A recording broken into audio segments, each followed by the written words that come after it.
Dans l'actualité du 13h15, la suite de l'accident de Kari sur l'axe Bobo-Dioulasso-Dédougou. Le gouvernement apporte son soutien aux victimes et à leurs familles. Le ministre en charge des Transports était sur les lieux du drame. Et puis la situation s'enlise au Soudan du Sud. Les négociateurs ont annoncé ce samedi 4 janvier que les pourparlers directs sur un cessez-le-feu étaient retardés. Mesdames, Messieurs, bonjour et ravi de vous retrouver.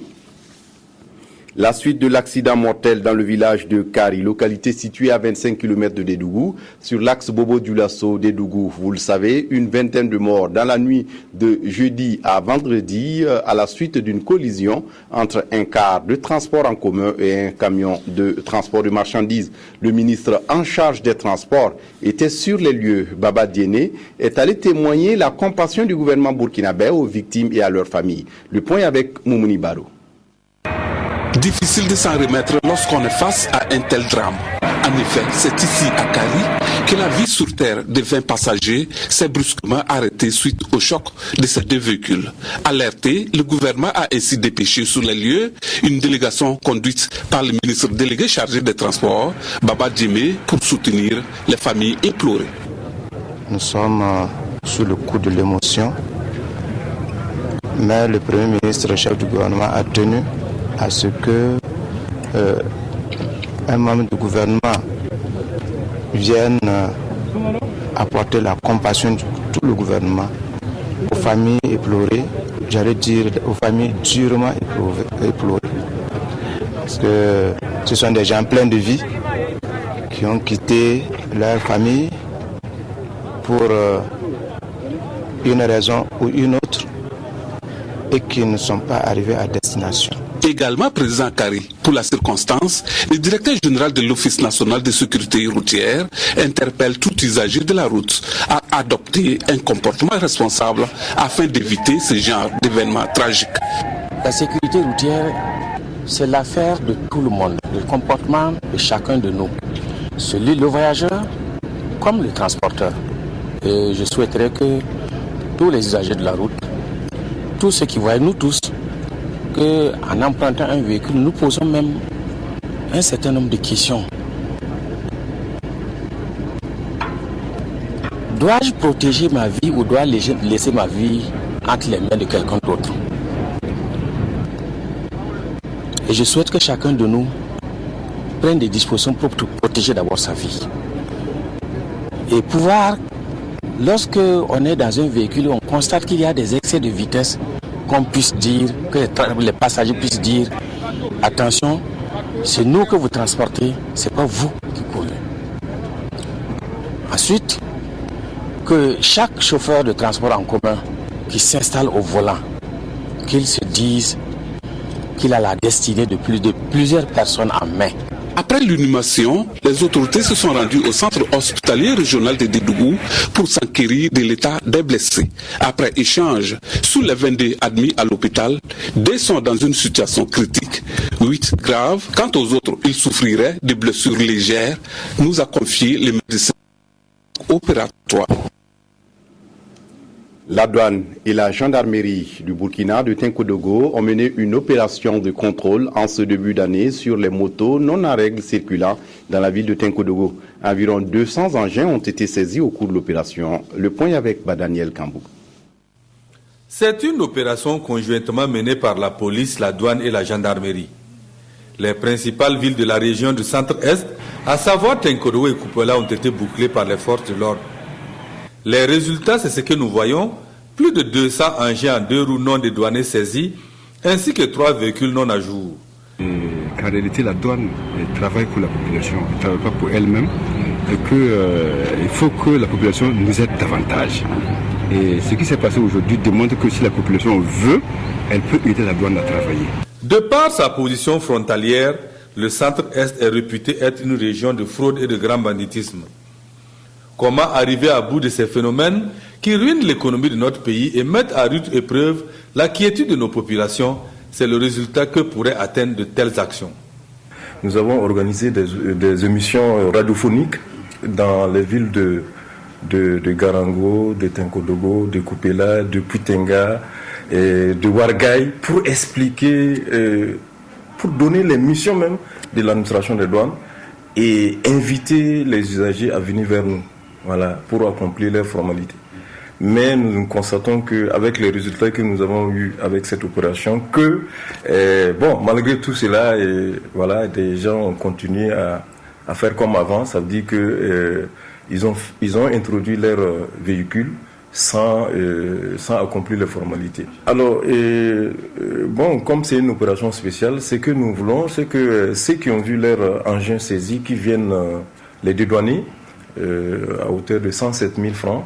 Mais bien sûr, comme ça a été saisi, il faut aussi payer une amende de 50 000 francs CFA. Du même coup, c'est l'autorité de l'administration douanière qui se trouve ainsi renforcée.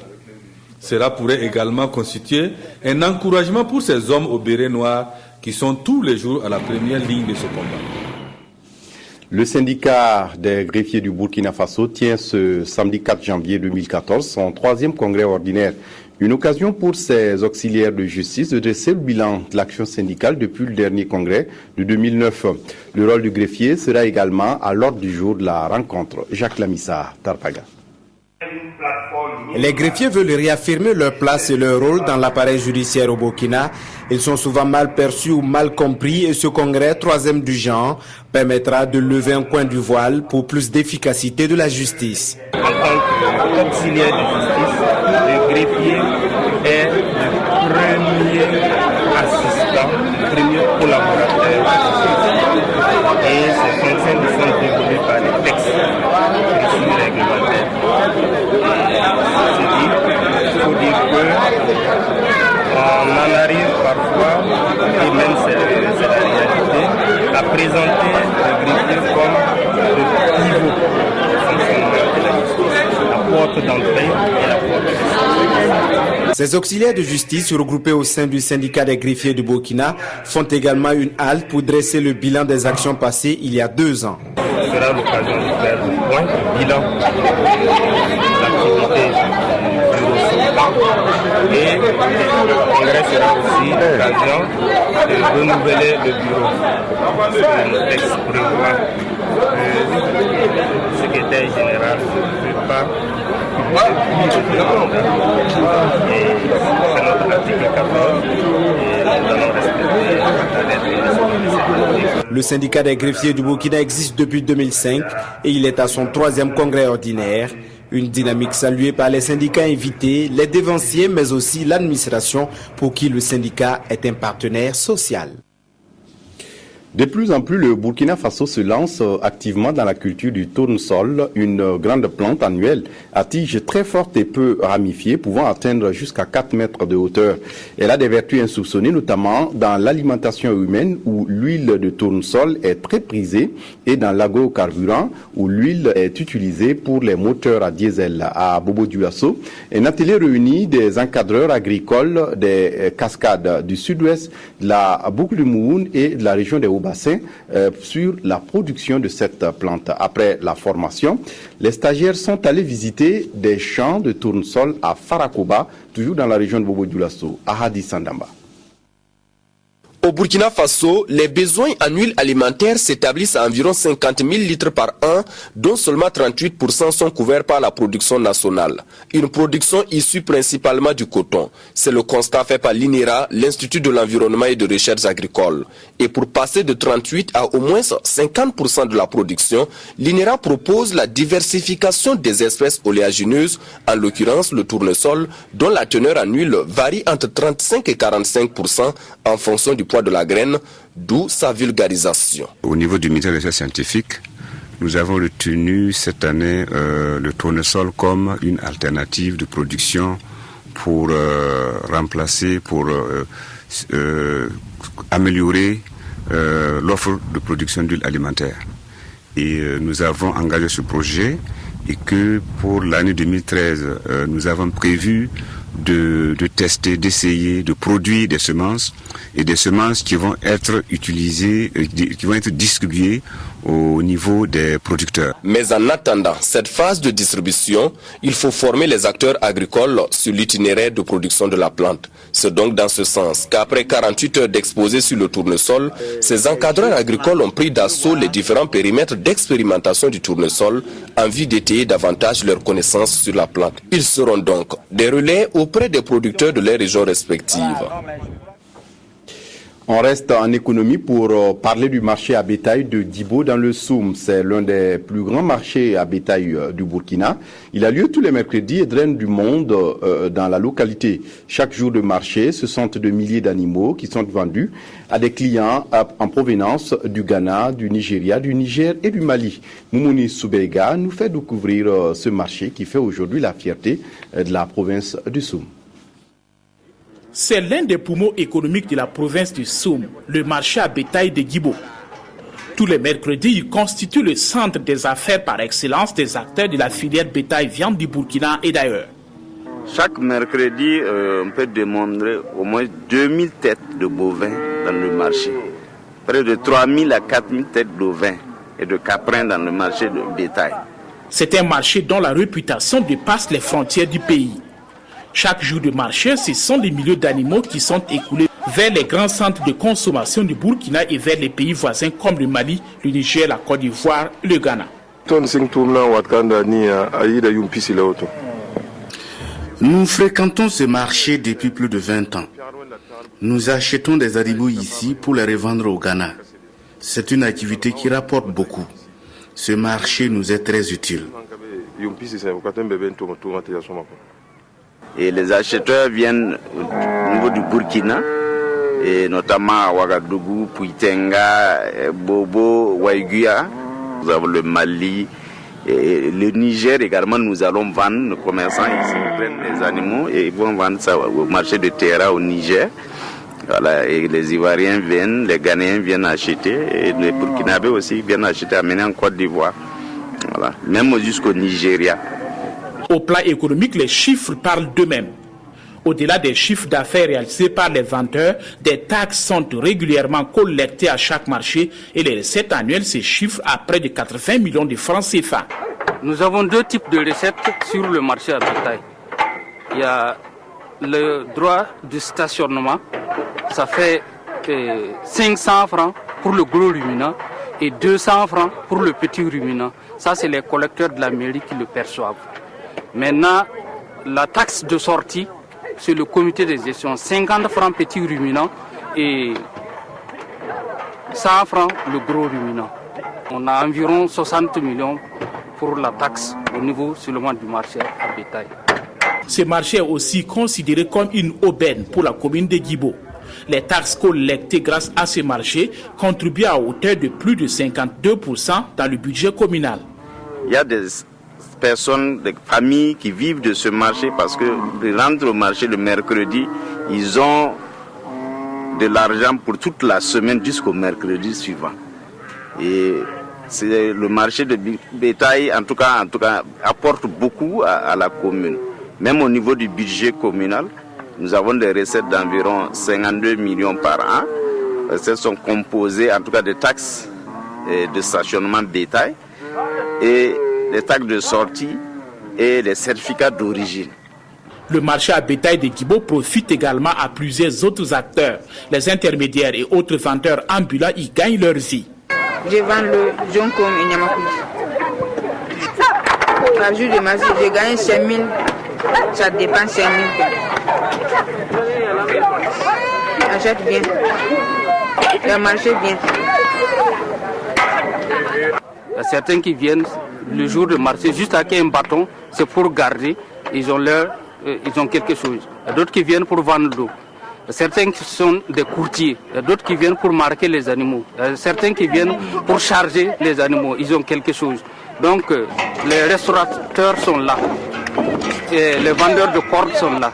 Donc tout ceci-là en profite. Il y a la douane aussi qui prélève quelque chose, à part les recettes que nous venons de signaler tout de suite. Donc le marché vraiment, ça joue beaucoup sur la vie de la population. C'est en 1969 que le marché à bétail de Djibo a été créé. Il a par la suite été modernisé en 1996 grâce au financement du projet de développement de l'élevage du saumon. Le marché est placé sous la direction de 3 organes, un conseil d'animation, un comité de gestion et un comité de contrôle.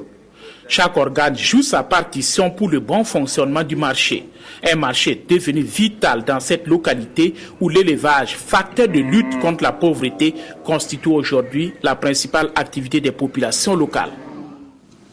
L'UNICEF, engagé à aider le Burkina Faso, fait don de matériel au MENA. Le ministère en charge de l'éducation nationale, c'est un matériel composé de tables-bancs, de kits scolaires et représente une valeur de plus de 170 millions de francs CFA. Environ 7000 enfants seront bénéficiaires de ce don. Christine Koulibaly. Bien que les indicateurs soient au vert en ce qui concerne le taux brut de scolarisation au Burkina, qui est aujourd'hui de 81,3% contre une prévision de 79,1% d'ici à 2015, des efforts restent à faire pour l'atteinte des objectifs du millénaire pour le développement. Des efforts qui doivent être consentis dans la scolarisation des enfants vulnérables, de ceux aux besoins spéciaux et dans l'amélioration du taux d'achèvement au primaire avec une attention particulière à l'égard des filles. Sur ces fronts, le département en charge de l'éducation peut compter sur l'UNICEF, un partenaire de longue date qui vient une fois de plus de tendre la main au MENA à travers la remise de ce matériel didactique. Beaucoup d'enfants rentrent à l'école, au primaire, mais les taux d'abandon, de déperdition sont très grands, et notamment pour les filles. Et donc c'est vraiment un effort combiné de tous les partenaires techniques et financiers pour faire en sorte que l'enrôlement des enfants, mais aussi maintenir les enfants dans une éducation de qualité, se fasse et s'accroisse dans les années à venir. Composé de 2500 tableaux-bancs, 81 tentes et 162 kits scolaires, ce matériel a coûté à l'UNICEF et ses partenaires 172 millions de francs CFA. Je ne peux que leur dire que donner ma satisfaction et la satisfaction du gouvernement pour ce qu'ils font et pour ce qu'ils continuent de faire pour nous. Et espérer également que d'autres partenaires emboîtent le pas, parce que comme je le disais tantôt, nous avons encore beaucoup d'enfants, et en majorité peut-être des filles qui sont assises par terre et qui continuent de se battre pour apprendre une lettre. En attendant que d'autres bonnes volontés n'emboîtent le pas, ce geste vient combler les besoins en mobilier et permettra à environ 7000 enfants de bénéficier d'espaces d'apprentissage nécessaires. Le CERFI, le Cercle d'études, de recherche et de formation islamique, convie ses militants à la réflexion sur l'islam et l'expression des libertés individuelles. À l'occasion d'une conférence publique à Bobo-Dioulasso, le Cercle a invité un professeur de religion islamique à venir partager ses connaissances avec les fidèles. Pour le conférencier, dans l'islam, la liberté, ce n'est pas la liberté de faire n'importe quoi, n'importe où, mais le droit de faire tout ce que les lois permettent sous réserve de ne pas apporter atteinte aux droits d'autrui. Moumouni Baro a suivi la conférence pour nous, son compte rendu. Islamologue et professeur de religion en Belgique, Jacob Maï est venu partager son expérience avec les fidèles musulmans de la ville de Sia sur un certain nombre de valeurs islamiques. Le conférencier a fait un tour d'horizon en rappelant aux participants quelques règles indispensables à suivre pour approfondir sa foi. Le principe de la liberté n'a pas été occulté, il a surtout été le point saillant de cette conférence, d'où le thème Islam et expression des libertés individuelles, fondement, principe et éthique. La liberté d'expression dans le cadre de l'islam est une liberté qui est garantie fondamentale, qu'il faut sauvegarder par le principe de la constitution des pays dans lesquels nous sommes, sans aucun doute, mais islamiquement elle est inscrite dans la logique même de la croyance, de la spiritualité, puisque islamiquement on a le droit de croire ou de ne pas croire, d'adhérer ou de ne pas adhérer à une croyance, donc cette liberté est fondamentalement garantie. Et elle est la condition sine qua non de la liberté de l'individu, de l'homme, et ma liberté en tant qu'humain est la condition de la liberté d'autrui. Pour les membres du Cercle d'études, de recherche et de formation islamique, CERFI, organisateur de cette conférence, l'idée est d'éclairer la lanterne des fidèles sur les questions de liberté dans la religion musulmane. Nous avons eu l'idée d'organiser ce dîner-débat plutôt, parce que nous avons constaté que les libertés individuelles, c'est vraiment d'actualité. Et en islam, qu'est-ce que nous entendons par liberté individuelle? Qu'est-ce que son contenu? nous avons effectivement fait venir notre frère pour nous éclairer là-dessus et nous donner vraiment tous les renseignements qui sont contenus dans ce thème. Le conférencier a, au terme de son exposé, souligné qu'il n'y a pas de liberté tant qu'il y aura l'ignorance, la misère et la maladie. Il a par ailleurs ajouté que la liberté est fondamentale dans la religion, à condition que cette liberté n'entrave pas la liberté d'autrui. Voilà, c'est la fin de cette édition. Merci de l'avoir suivi. Très bonne suite de programmes sur la RTB. Au revoir.